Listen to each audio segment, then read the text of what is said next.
Shalom, selamat pagi dan selamat berjumpa kembali di channel TBK Kajapiter Tinambunan. Firman Tuhan pada hari ini di hari yang ke-28, tanggal 28 Januari tahun 2025, diambil dari Injil Lukas pasal 6 ayat yang ke-45 dengan perikop pohon dan buahnya. Sebagai nats, selalu kita ambil dari 3 segi bahasa Indonesia, bahasa Indonesia sehari-hari, kabar baik, dan bahasa Batak Toba Singanupari. Pertama, bahasa Indonesia. Orang yang baik mengeluarkan barang yang dari perbendaharaan hatinya yang baik, dan orang yang jahat mengeluarkan barang yang jahat karena yang diucapkan mulutnya meluap dari hatinya. Bahasa Indonesia sehari-hari dikatakan begini: orang yang baik mengeluarkan hal-hal yang baik karena hatinya berlimpah dengan kebaikan. Orang jahat mengeluarkan hal-hal yang jahat karena hatinya penuh kejahatan. Sebab apa yang diucapkan oleh mulut, itulah yang melimpah dari hati. Bahasa Batak Toba Singanupari di dok songonon. Dangadong hauna dengan marparbuehon parbue naroa. Dangadong hau naroa na marparbuehon parbue na denggan. Itulah bahasa Batak Toba sehari-hari. Nah, kemudian kalau kita lihat ayat 45, bahasa Batak Toba sehari-hari dikatakan adalah demikian: Saina dengando tarsipan di bagasan rohani halak nadenggan. Jala saina dengando haroroan ni i. Saina roado tersipan di bagasan rohani halak na jahat. Jala saina roado hatahonon ni i.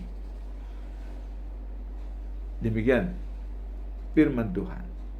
Jadi untuk lebih jelas mengerti, supaya kita pahami secara jelas, kita ambil dari bahasa Indonesia sehari-hari, dikatakan adalah orang yang baik mengeluarkan hal-hal yang baik karena hatinya berlimpah dengan kebaikan.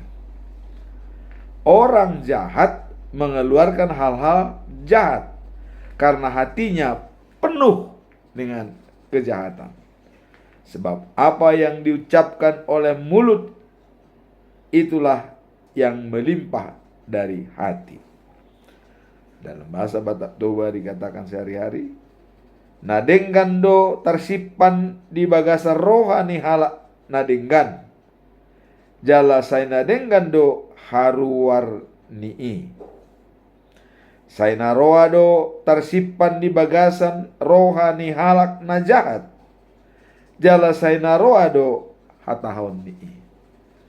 Jadi apa yang kita tanam dalam alam bawah sadar kita, pikiran, otak, dan dalam jantung, itu diolah 24 jam. Kalau baik masuk, baik yang keluar. Kalau jelek yang masuk, hasilnya juga akan jelek. Itulah firman Tuhan pada hari ini.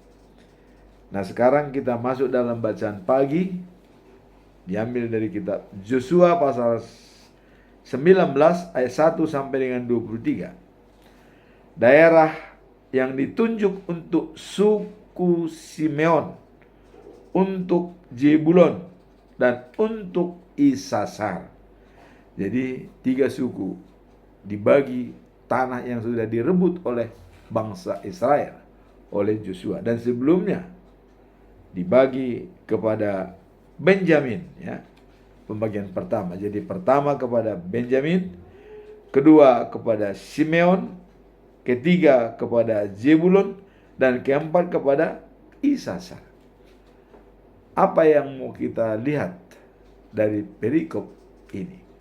Tanah di tanah Kanaan itu sudah dibagi habis untuk bangsa Israel, karena mereka sudah menaklukkan musuh-musuh yang didapati dalam kota tersebut. Sehingga kalau kita lihat sangat gigih bangsa Israel mempertahankan tanah pusaka mereka, yaitu wajar karena mereka memakai hukum Taurat, hukum Tuhan dalam perjanjian lama. Kemudian kita masuk dalam bacaan pagi, yaitu yang diambil bacaan malam diambil dari kitab Roma pasal yang ke-6 ayat 15 sampai dengan 19. Hamba terhadap kehendak Allah. Jadi ini merupakan pesan Paulus pada jemaat di Roma, ya, untuk mengikuti, ya. Paulus mengatakan bahwa habis gelap, terbitlah terang. Itu adalah merupakan semboyan daripada Paulus. Di dalam kegelapan, dia sangat membenci orang Kristen dan pengikut-pengikut Yesus. Bahkan merencanakan akan membunuh. Tapi begitu dia ditangkap oleh Yesus, dia mengatakan, habis gelap, terbitlah terang. Nah, semua hamba yang sudah anak-anak Allah, ini dianjurkan oleh Paulus, hendaklah, ya, merenungkan bahwa kepada Allah sepenuhnya pemujian, memuliakan Tuhan karena sudah dibebaskan dari dosa. Jadi dengan membebaskan manusia dari dosa dengan baptisan kudus, maka wajib sepenuhnya adalah untuk Allah, baru dianggap sebagai anak-anak Allah. Jadi kesimpulan di sini adalah, dulu, ya, Anda hamba untuk hal-hal yang kotor, ya, hamba untuk hal yang kotor, ya, seperti Paulus merencanakan kejahatan, mengadakan pengejaran terhadap umat Kristen, ya. Jadi hal-hal kotor dijalankan. Nah, kemudian katanya, sekarang hamba menyerahkan diri seluruhnya sebagai hamba bagi kehendak Allah. Itulah dalam bacaan malam, untuk menyerahkan diri sepenuhnya sebagai hamba Allah dan pengikut Tuhan. Tinggalkan masa-masa kegelapan karena sudah dibaptis dengan Roh Kudus dan sudah termasuk pewaris kerajaan surga.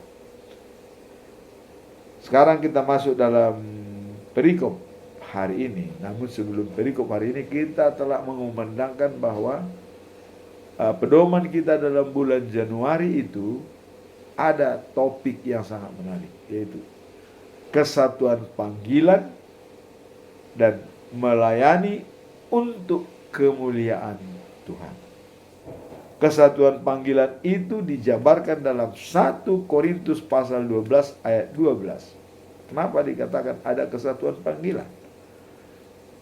Paulus mencontohkan seperti tubuh manusia, terdiri dari beberapa anggota tubuh, ya, dalam alam sadar maupun dalam alam bawah sadar. Tapi diantaranya itu adalah bekerja sesuai dengan talenta masing-masing yang sudah dikhususkan oleh Tuhan untuk itu. Seperti jantung, bekerja 24 jam memompa darah dengan pipa darah sampai 195 km. Kemudian otak untuk berpikir, merencanakan sesuatu. Apa yang mau diungkapkan oleh mulut, apa yang mau dijalankan oleh kaki, apa yang mau dibuat oleh tangan. Semua perintah itu adalah psikomotorik dari otak. Dan yang mengolahnya adalah jantung. Sehingga mereka adanya suatu kesatuan panggilan dalam tubuh. Dan ini berlaku bagi umat manusia yang sudah ditebus oleh darahnya Kristus, yang sudah dibaptis, sudah bersama dengan Yesus. Dan Yesus sebagai tubuh, Kristus sebagai rumah Tuhan, ya. Dan di situ terdiri dari beberapa jemaat. Nah, itulah dikatakan kesatuan panggilan dengan talenta yang ada dimiliki oleh masing-masing untuk melayani Tuhan, memuji dan memuliakan Tuhan. Itulah yang dikatakan banyak anggota tubuh tetapi berada dalam satu tubuh sebagai konsepsi sistem, saling berhubungan, saling menentukan, saling membutuhkan, dan saling mempengaruhi antara yang satu dengan yang lain. Nah, kemudian hari ini, perikop hari ini, pohon dan buahnya. Apa makna dan pesan moral dari perikop ini?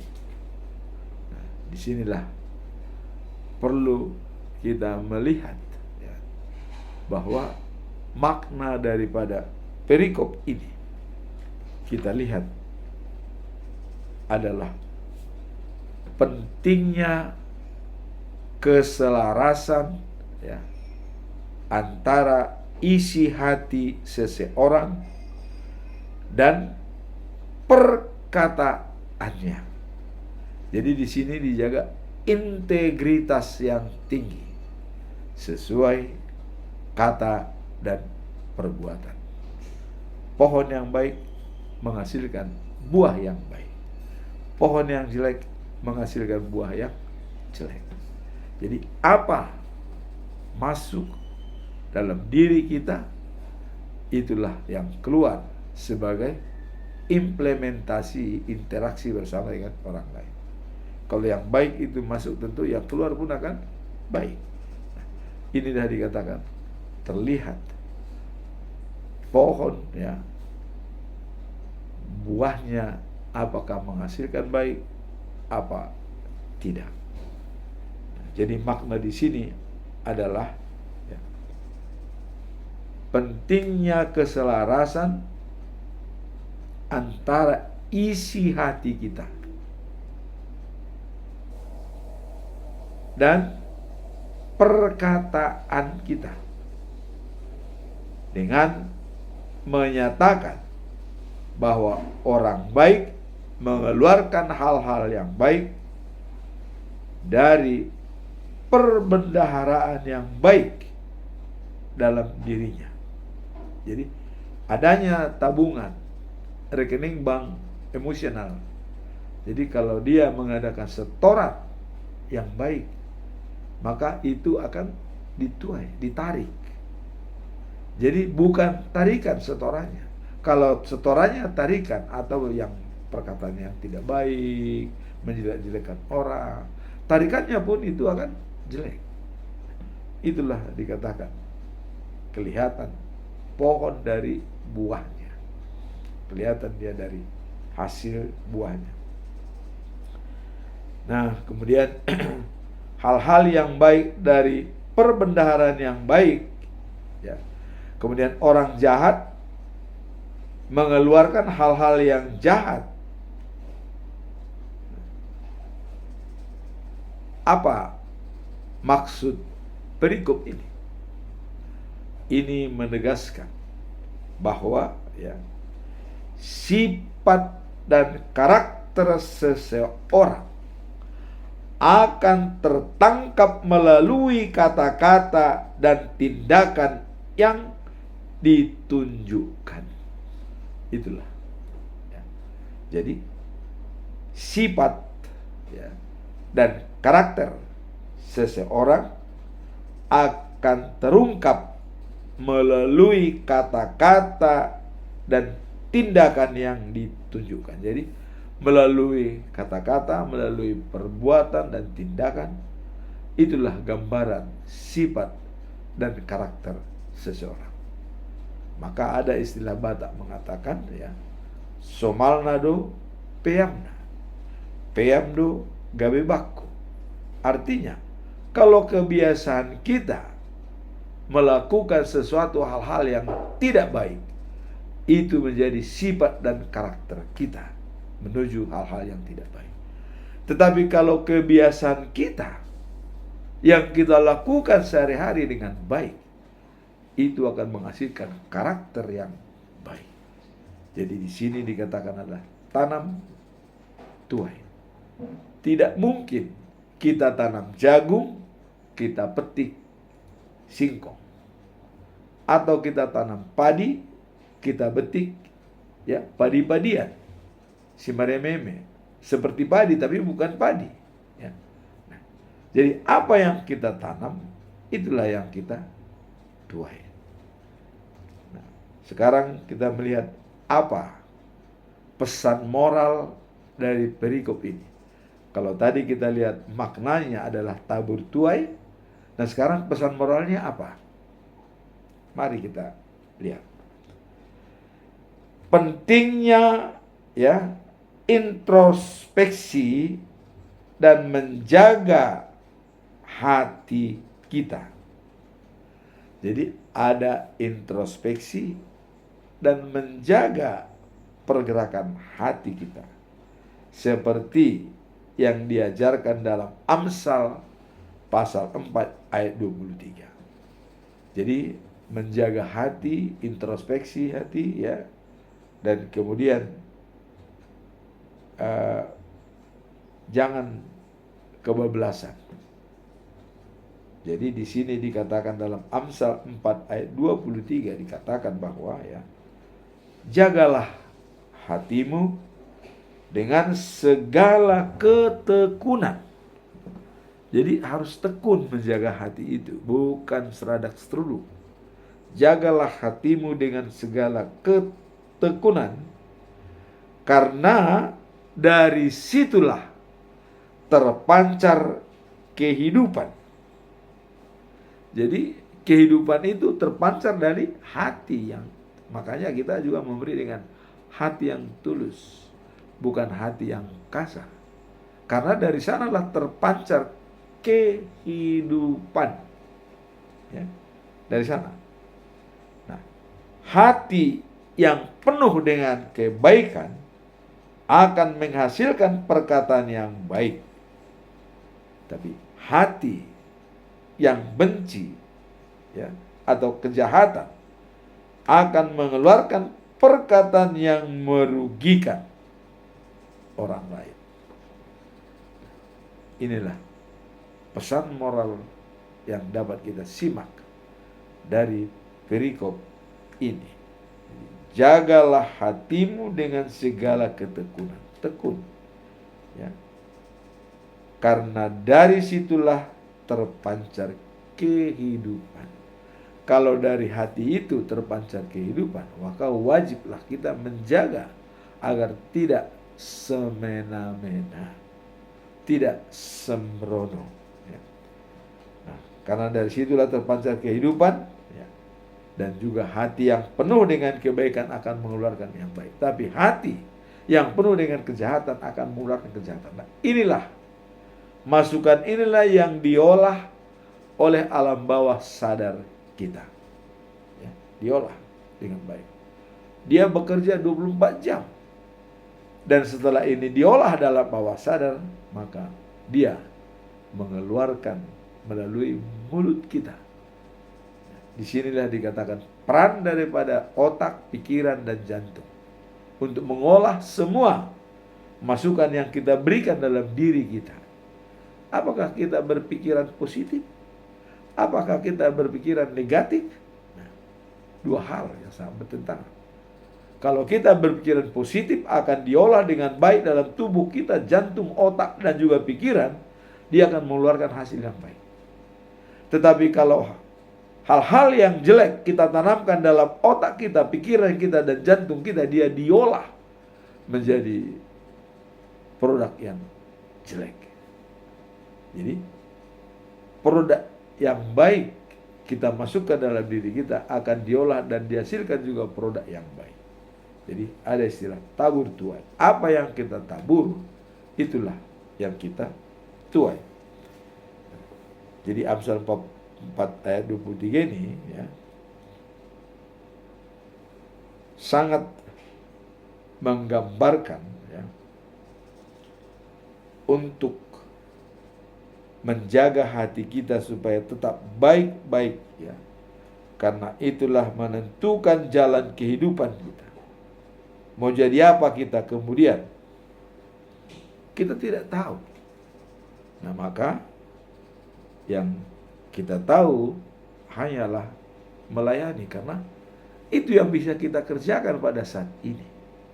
Melayani kepada semua orang, siapa saja tanpa kecuali. Itulah yang bisa kita lakukan. Mau jadi apa saya besok tidak tahu. Orang hari esok belum tiba. Ya. Tapi hari ini, today is reality, but tomorrow is challenge. Hari ini kenyataan, tapi besok adalah tantangan. Kalau kenyataan hari ini dikatakan oleh ahli-ahli pikir, ya, saya tidak tahu Anda menjadi apa nantinya. Tapi yang saya tahu katanya hari ini Anda melayani. Inilah implementasi daripada hati yang baik untuk melayani. Nah, sekarang apa yang mau kita lihat? Konklusi atau kesimpulan dari perikop hari ini, pohon dan buahnya. Ya. Apa kesimpulan kita tentang hal ini? Saya tetap membuat 3 pertanyaan. Ya. Karena dari sinilah kita bisa menggali apa, mengapa, dan bagaimana.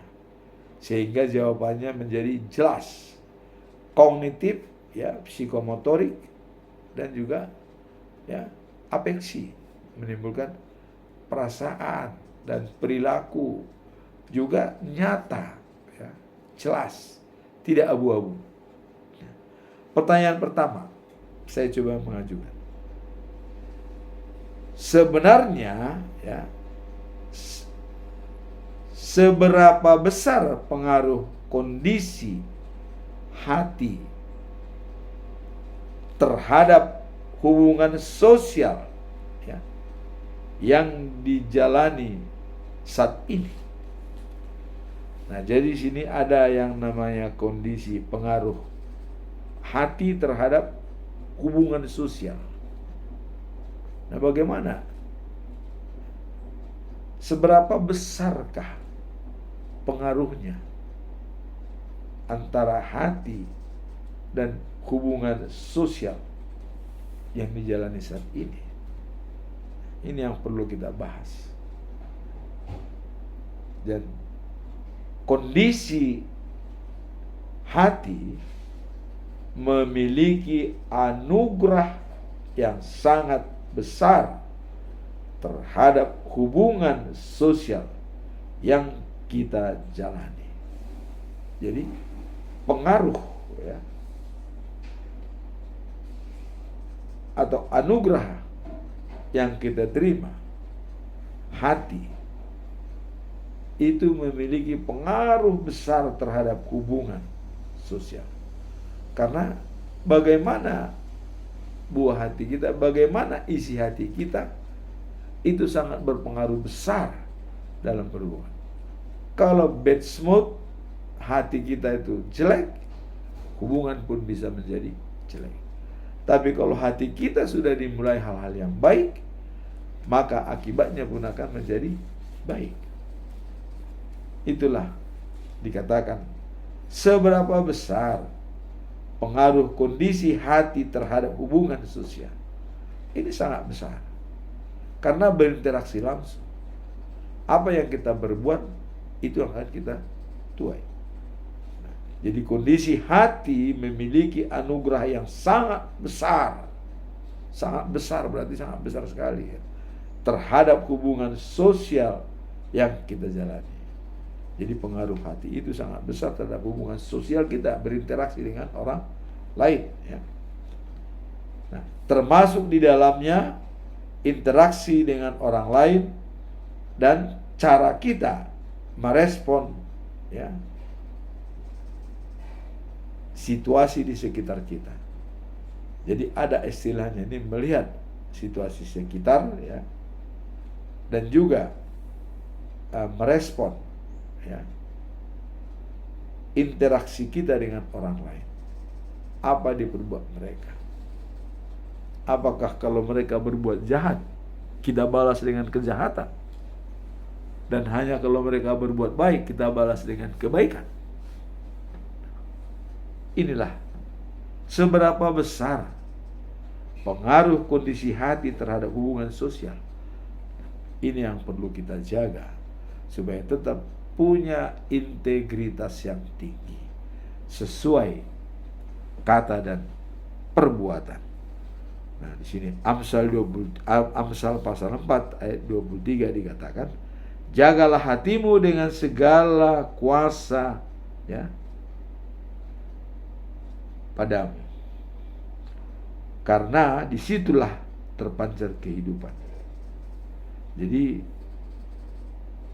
menjaga hati itu kita adalah merupakan wewenang kita, karena dia adalah memancarkan kehidupan. Jadi sangat jelas ya. Kemudian kita masuk dalam pertanyaan kedua dalam perikop ini. Saya mencoba memanggil pertama, bagaimana cara hidup kita dapat mengasihi ya, hati kita dengan hal-hal yang baik dalam kehidupan sehari-hari. Bagaimana cara kita dapat mengasihi hati kita dengan hal-hal yang baik dalam kehidupan sehari-hari? Nah ini. Jadi untuk mengisi hati kita dengan hal-hal dalam kehidupan sehari-hari, kita dapat mendasarkan hidup kita pada ajaran dan prinsip yang terdapat dalam Alkitab. Jadi kuncinya adalah Alkitab. Di sanalah semua tertuang dan tertulis kita mau apa dan nantinya bagaimana. Di sini tertulis semua. Dengan menghayati dan mengamalkan nilai-nilai Kristiani, ya, kita dapat menemukan kedamaian dan kebahagiaan dalam setiap aspek kehidupan. Apa yang dimaksud dengan nilai-nilai Kristiani? Nah, kita tahu bahwa nilai-nilai Kristiani yang harus melekat adalah mengasihi. Karena dikatakan Allah itu adalah kasih. 1 Yohanes pasal 4 ayat 8 dikatakan ya, bahwa Allah itu adalah kasih. Barang siapa tidak mengasihi, tidak mengenal Allah. Jadi definisi dalilnya sangat jelas. Tidak mengasihi, tidak mengenal Allah. Walaupun kau berkata, saya mengasihi, saya memberikan ini, wah, itu bisa omong kosong. Ya. Kalau kelakuannya tidak sesuai dengan perilaku yang ditunjukkan oleh Allah, walaupun dia mengasihi itu sama saja. Ya. Apalagi tidak mengasihi, pasti tidak mengenal Allah. Nah, kemudian tadi dengan menghayati dan mengamalkan nilai-nilai Kristiani, kita dapat menemukan kedamaian dan kebahagiaan dalam setiap aspek kehidupan. Nilai-nilai Kristiani apa? Martin Luther mengatakan, ya, pokok-pokok pengajaran agama Kristen itu ada 3. Pertama adalah sola gratia. Apa yang dimaksud dengan sola gratia? Sola gratia melambangkan bahwa keselamatan itu adalah anugerah atau hadiah dari Tuhan Allah. Kalau keselamatan itu anugerah, pertanyaan, apakah perlu bagi diri kita masing-masing? Kalau dia adalah merupakan keselamatan yang anugerah, masuk kita dalam pengajaran agama Kristen nomor 2 itu sola fide. Kita dibenarkan hanya karena iman percaya. Apakah kita percaya bahwa kasih-Nya kekal dan abadi walaupun kadang-kadang mendapat suatu tantangan? Inilah pergumulan kita. Jadi nilai-nilai Kristiani tadi dikatakan pertama adalah sola fide, keselamatan itu adalah anugerah.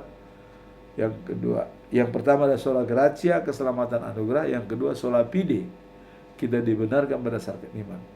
Kemudian yang ketiga adalah sola scriptura. Apa itu? Hanya Alkitab yang dapat membenarkan sola gratia dan sola fide. Dan hanya berdasarkan Alkitab itu bisa kita raih secara cuma-cuma. Bisa kita raih. Ya. Nah, jadi itulah nilai-nilai Kristiani yang sangat penting bagi kita. Yaitu keselamatan adalah anugerah sola gratia. Kemudian kita diselamatkan karena iman percaya sola fide. Kemudian bahwa keselamatan itu anugerah, dan untuk mencapainya kita harus mengamininya dan menyelamatkannya. Artinya percaya kepada Yesus, percaya kepada Allah, percaya kepada Roh Kudus. Jadi iman.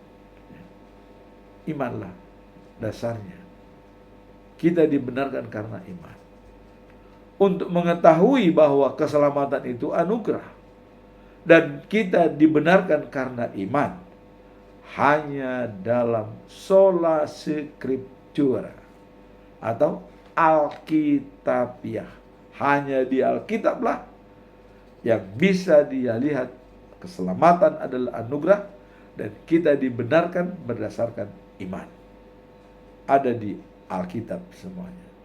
Baik perjanjian lama juga perjanjian baru. Karena Tuhan sudah menyimpulkan ya, hukum yang ke-10 dibagi menjadi 2. Hukum yang pertama dan yang utama adalah cintailah Tuhan Allahmu dari segenap hatimu, dari segenap jiwamu, dari segenap akal budimu, dan dari segenap kekuatanmu. Jadi lengkap. 4 unsur itu. Hati, jiwa, ya. Nah, kemudian kekuatan, ya, dan akal budi itu harus berada dalam satu sistem yang tidak bisa terpisahkan. Harus menyatu untuk mencintai Tuhan Allah. Hukum yang kedua, cintailah sesamamu seperti dirimu sendiri. Itulah kesimpulan dari semua tulisan para nabi dan ahli-ahli kitab.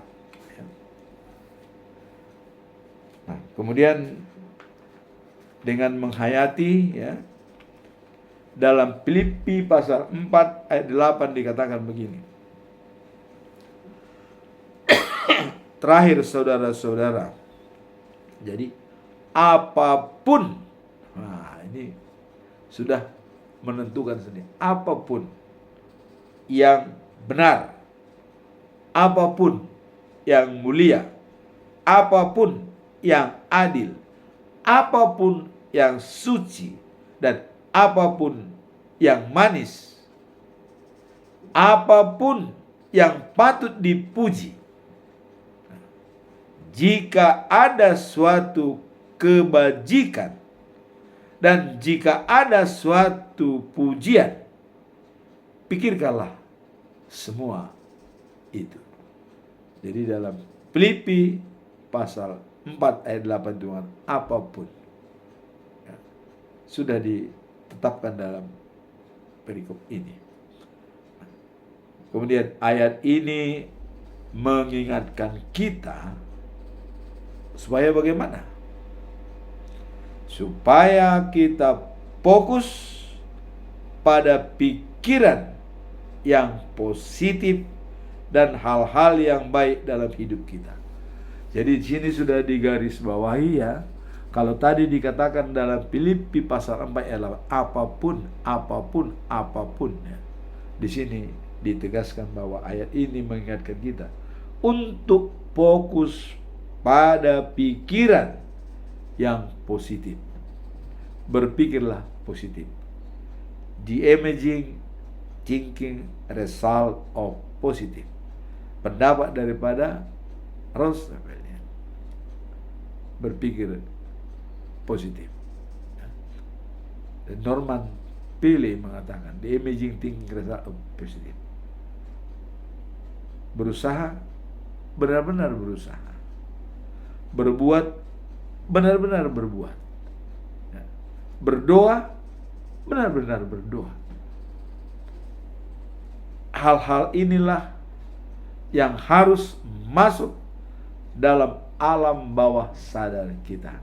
Pikiran yang positif untuk menghasilkan hal-hal yang positif. Jadi, stimulus masuk ini. Masuk dalam diri kita. Hal-hal yang baik, yang jelek, atau apapun. Ya, masuk. Ternyata yang baik diolah oleh jantung 24 jam dan dikendalikan oleh otak. Ya. Dia membuahkan hasil, ya, sehingga apakah bahan bakunya itu baik, positif, maka hasilnya pun akan baik. Tapi kalau bahan bakunya itu jelek, hasilnya pun jelek. Itulah yang dikatakan tabur tuai. Apa yang kita tanam, itu yang kita petik. Nah, jadi hal ini tadi dikatakan bahwa untuk fokus pada pikiran yang positif. Jadi kita hanya berpikir positif sajalah. Jangan ada berpikir negatif. Jangan underestimate. Jangan anggap remeh. Jangan inferior dan jangan superior, apalagi superhero. Menganggap dia sebagai pahlawan. Itu dia. Sebaiknya kita melihat situasi dan berpikirlah positif.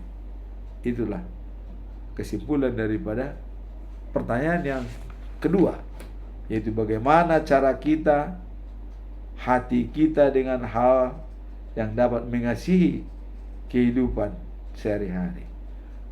Berpikirlah positif terhadap apapun dan siapapun. Itulah kuncinya. Kalau itu sudah diolah oleh alam bawah sadar kita, maka dia akan mengeluarkan, dan ini akan direkam. Pada suatu saat ini akan dikeluarkan. Jadi apa yang kita berikan pada pikiran kita, itu direkam dengan baik berwaktu dengan perjalanan hidup kita. Kalau kita sampai berumur 70 tahun, berarti rekaman itu sudah 70 tahun dalam diri kita. Jadi berapa lama kita hidup di dunia itu, rekaman itu akan masuk dalam diri kita. Ya. Maka berpikirlah positif, kata Norman Peale ya. Kemudian poin yang ketiga, pertanyaan yang ketiga adalah apa langkah konkret yang bisa kita ambil untuk memastikan bahwa kata-kata kita selalu mencerminkan kasih Kristus. Kita tahu sifat daripada Allah, tadi sudah kita jelaskan bahwa Allah itu adalah kasih. Karakter Allah adalah kasih. Maka kalau itu karakter daripada Tuhan Allah, wajib hukumnya kita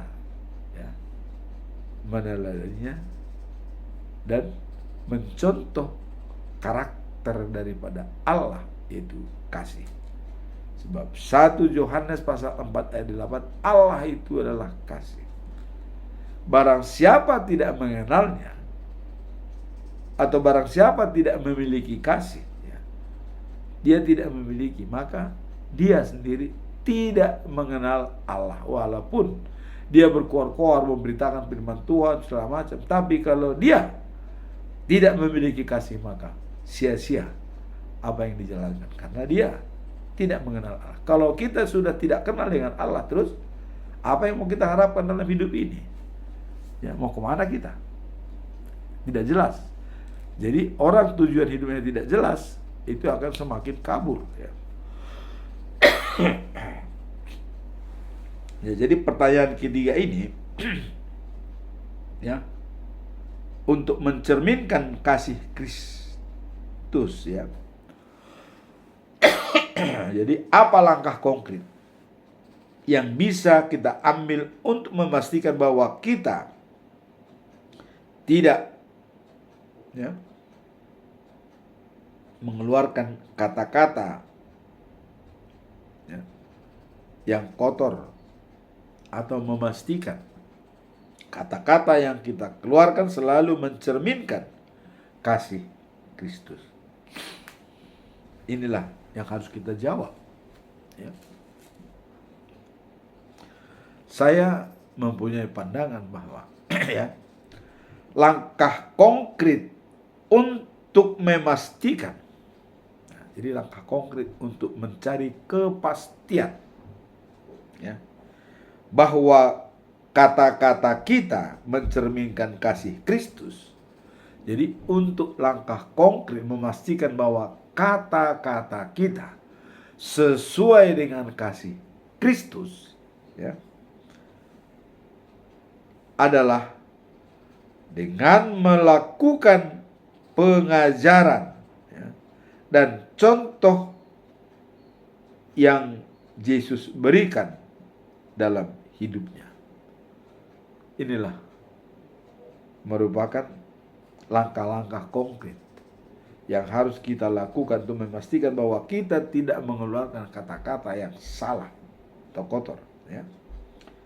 Jadi Kristus adalah dengan melakukan pengajarannya dan contoh yang Yesus berikan dalam hidupnya.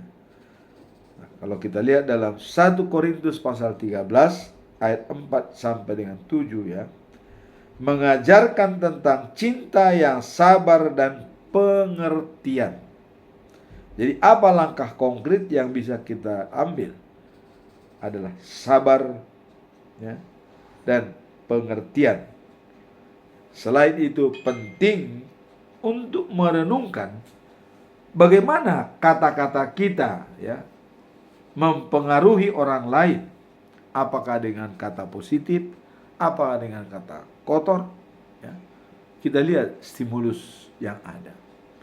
Kalau Stephen Covey mengatakan untuk merespon stimulus apapun harus direspon dengan 4 anugerah manusiawi. Pertama, kesadaran diri. Siapa kita sebenarnya? Di hadapan Tuhan, di hadapan manusia, di hadapan keluarga, di hadapan saya sendiri. Siapa? Itu harus kita jalankan langkah itu. Nah, kemudian yang kedua, imajinasi. Berpikir untuk jangka panjang, bukan jangka pendek. Jadi selalu dia memikirkan jangka panjang. Kalau kita memikirkan jangka panjang adalah Tuhan. Bekerja untuk Tuhan. Karena Tuhan itu jangka panjang. Kenapa saya katakan jangka panjang? Sebab dia yang memberikan penghakiman. Dan kedua tangannya kedua kali pun dia yang menentukan.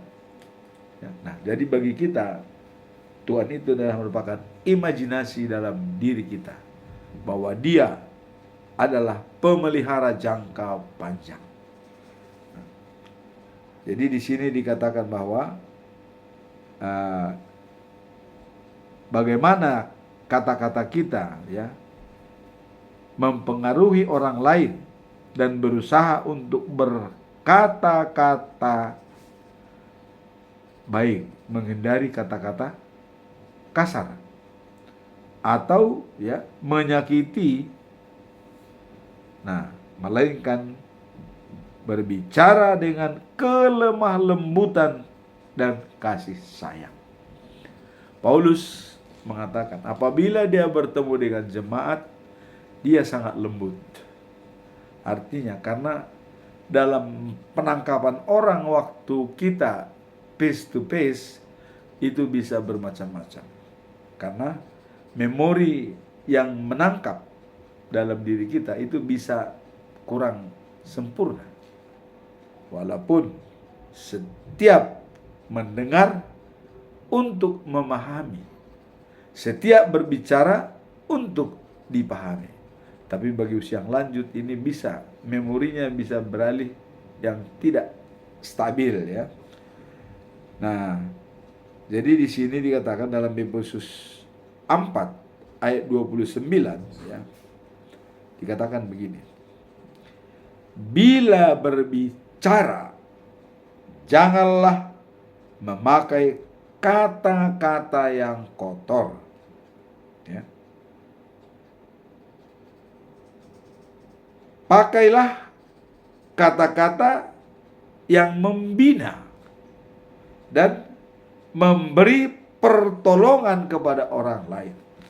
Jadi memakai dalam pendek cerita adalah kata-kata motivasi yang bisa memberikan semangat orang, membangkitkan orang lain yang dari keterpurukan. Pakailah kata-kata yang bersifat motivasi, yaitu adalah untuk membangun, memberi pertolongan kepada orang lain. Jadi kata-kata membina dan membangun yang harus kita sampaikan kepada teman-teman yang membutuhkan pertolongan ya. Kata-kata seperti itu akan mendatangkan kebaikan kepada orang-orang yang mendengarnya. Jadi dengan demikian memperbaharui apa yang mau kita sampaikan, menghilangkan kata-kata kotor. Itu menjadi memperbaiki pendengaran daripada orang yang mendengar. Ya. Sehingga bukan masuk dari telinga kanan, keluar dari telinga kiri, tidak. Masuk, stimulus merespon anugerah manusiawi, ya, dan putuskan. Jadi 4 anugerah manusiawi itu adalah tadi pertama adalah kesadaran diri, kedua imajinasi, ketiga hati nurani, dan keempat adalah kehendak bebas. Everybody freedom to choice, but everybody must be responsibility to his choice. Semua orang bertanggung jawab ya, dan bebas untuk membuat pilihan. Tapi dikatakan bertanggung jawab atas pilihan tersebut. Ada konsekuensi untuk mempertanggungjawabkan pilihan. Ya. Nah, maka Yesus mengatakan bahwa datanglah kepadaku, kamu tidak akan lapar. Percayalah kepadaku, kamu tidak akan haus. Sudah dijamin oleh Yesus antara haus dan lapar bagi rohani kita, spiritual kita. Nah, jadi di sini dikatakan kalau berbicara itu untuk dipahami. Kalau kita mendengar untuk memahami. Jadi ada dua sisi, untuk dipahami dan untuk memahami. Dan jangan sampai keluar kata-kata yang tidak sesuai dengan ajaran Kristen, kasih Kristus dalam setiap kita berinteraksi dengan orang lain. Amsal 4 ayat 23 dikatakan, jagalah hatimu dengan segala kewaspadaan, karena disitulah terpancar kehidupan. Jadi menjaga hati dengan kewaspadaan, karena di situ kehidupan kita. Nah, itulah yang dikatakan, jagalah hatimu, karena disitulah kehidupan Nah, dan Filipi 4 ayat 8 dikatakan seperti yang tadi, apapun benar, apapun yang mulia, apapun yang adil, apapun yang suci, apapun yang manis, apapun yang patut dipuji, jika ada suatu kebajikan dan jika ada suatu pujian, pikirkanlah semua itu, kata Amsal atau Poda Raja Salomo. Nah, kemudian dilanjutkan dengan Efesus pasal 4 ayat 29, bila berbicara janganlah memakai kata-kata kotor, pakailah kata-kata yang membina dan memberi pertolongan kepada orang lain. Jadi kata-kata itu mendatangkan kebaikan kepada orang lain, artinya memberikan motivasi kepada orang lain. Jadi itulah firman Tuhan pada hari ini. Pohon dengan buahnya, artinya bisa kita lihat apa yang dihasilkan oleh pohon itu. Tentu itu adalah akibat daripada apa yang kita berikan kepadanya. Apakah kita pupuk, apakah kita rawat, apakah kita berikan semacam imun kepada pohon sehingga dia bisa menghasilkan buah yang baik. Demikianlah kita sebagai pengikut Kristus. Apa yang kita tanam dalam pikiran kita, itu akan diolah dengan habit kita, sehingga dia berubah menjadi karakter kita, dan karakter itu akan menjadi nasib kita. Jadi nasib kita ditentukan oleh pikiran kita, hati kita. Maka berikanlah yang terbaik bagi hatimu, dan supaya dia menghasilkan yang terbaik untuk berinteraksi dengan orang lain. Amin. Tuhan memberkati kita semua.